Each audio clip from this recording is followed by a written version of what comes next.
अस्सलाम वालेकुम viewers, welcome to my YouTube channel G Rizvi official.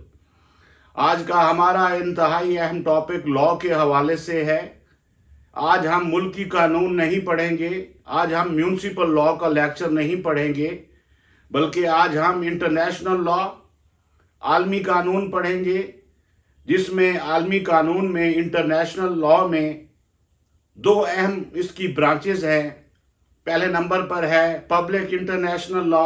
और दूसरे नंबर पर है प्राइवेट इंटरनेशनल लॉ। तो सवाल ये पैदा होता है कि हम मुल्की कानून को छोड़कर गैर मुल्की कानून या आलमी कानून क्यों पढ़ रहे हैं, या ये हमारे लिए अहम भी है। क्या ये एक पाकिस्तानी इंडिविजुअल के लिए या कि एक किसी खास मुल्क के शहरी के लिए क्या ये कानून किसी अहमियत का हामिल है, और अगर अहमियत का हामिल है तो फिर वो किन किन पहलुओं के हवाले से है। आया पब्लिक इंटरनेशनल लॉ का सब्जेक्ट क्या सिर्फ स्टेट है, क्या ये सिर्फ इंटरनेशनल ऑर्गेनाइजेशंस हैं जैसे यूएनओ हो गया, और इसी तरह मुख्तलिफ इंटरनेशनल लॉ के तहत, इंटरनेशनल कन्वेंशन के तहत, ट्रीटीज के तहत डिफरेंट ऑर्गेनाइजेशंस हैं, इंटरनेशनल पर्सनैलिटीज हैं, लीगल पर्सनैलिटीज, इंटरनेशनल एंटिटीज जैसे कि आईसीजे है, इसी तरह रोम स्टैट्यूट ऑफ इंटरनेशनल कोर्ट है, और इसी तरह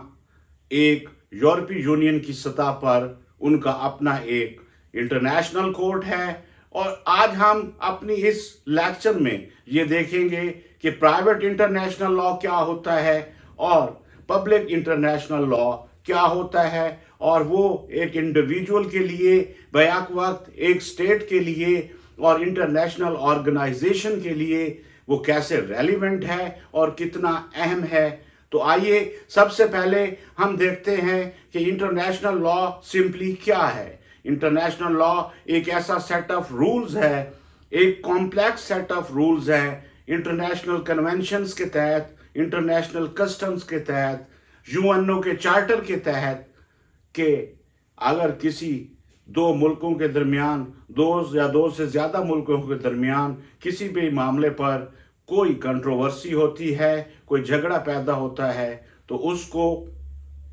उन दो मुल्कों के दरमियान आपस के रिलेशनशिप को जो डील करता है वो पब्लिक इंटरनेशनल लॉ है। और इसी तरह जो प्राइवेट इंटरनेशनल लॉ है वो दो ऐसे इंडिविजुअल, अगर मिसाल के तौर पर एक पाकिस्तानी है और दूसरा इंडियन है, और वो दोनों इंग्लैंड में सेटल हैं और वहाँ पर उनकी शादी हो जाती है मिसाल के तौर पर, और दोनों जाकर फ्रांस जो है वो बस जाते हैं दोनों, तो अब अगर उनके दरमियान कोई मैट्रिमोनियल इशू होगा तो फिर वहाँ पर प्राइवेट इंटरनेशनल लॉ जो है, जिसका दूसरा नाम कन्फ्लिक्ट ऑफ लॉज है, वो इसलिए कि अब अगर वहाँ पर मैट्रिमोनियल इशू उस पाकिस्तानी और इंडियन जोड़े के दरमियान होता है तो देखा जाएगा कि अब यहाँ पर इंडिया का कानून लगेगा कि मिसाल के तौर पर उन दोनों के दरमियान अगर बच्चे की कस्टडी का मैटर है, डाइवोर्स का मैटर है, तो क्या फ्रांस का लॉ एप्लीकेबल होगा, क्या इंग्लैंड का लॉ एप्लीकेबल होगा जहाँ दोनों की शादी हुई, या फ्रांस का, या जहाँ दोनों अब रह रहे हैं, या उस मुल्क का जिसमें औरत रहती है, या उस मुल्क का जिसमें मर्द रहता है। तो ऐसी सूरत हाल में यहाँ पर फिर जो है वो private international law come into enforce आता है, और वो ये बताता है कि अब कौन सा लॉ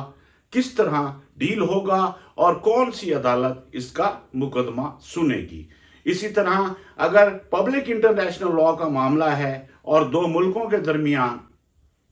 कोई मामला है, कोई झगड़ा है, कोई कंट्रोवर्सी है, तो उसको इंटरनेशनल कोर्ट ऑफ जस्टिस देखेगी, उसको यूएनओ चार्टर के तहत डिफरेंट दूसरी इंटरनेशनल ऑर्गेनाइजेशंस देखेंगी, और इस तरह उसका भी डिसीजन आएगा जो कि इन्फोर्सेबल बाय लॉ होगा, enforceable by public international law, enforceable by private international law. तो इस तरह आज की हमने वीडियो में देखा कि इंसान की ज़िंदगी में, एक सिटीजन की ज़िंदगी में, एक बिजनेस ग्रुप के लिए या किसी भी कारोबारी एंटिटी के लिए, लीगल एंटिटी के लिए, लीगल पर्सनैलिटी के लिए, ना सिर्फ स्टेट्स के लिए बल्कि उन स्टेट के शहरियों के लिए, दोनों के लिए बैक वक्त پبلک انٹرنیشنل لا اور پرائیویٹ انٹرنیشنل لا بہت ہی اہمیت کا حامل ہے، وہ ریلیونٹ ہے اور ان پر اپلیکیبل ہے۔ تو اس طرح آج کی ہم نے مختصر ویڈیو میں اس کا ابتدائی جائزہ لیا۔ آئندہ اپنی آنے والی اس ویڈیوز میں پبلک انٹرنیشنل لا اور پرائیویٹ انٹرنیشنل لا کو ہم مزید کھول کر دیکھیں گے اور آئندہ اپنی ویڈیوز بنائیں گے۔ سلسلہ روز و شب نقش گرے حادثات، سلسلہ روز و شب نقش گرے حادثات، سلسلہ روز و شب اصل حیات و ممات، سلسلہ روز و شب نقش گرے حادثات، سلسلہ روز و شب اصل حیات و ممات، سلسلہ روز و شب تارے حریر دو رنگ،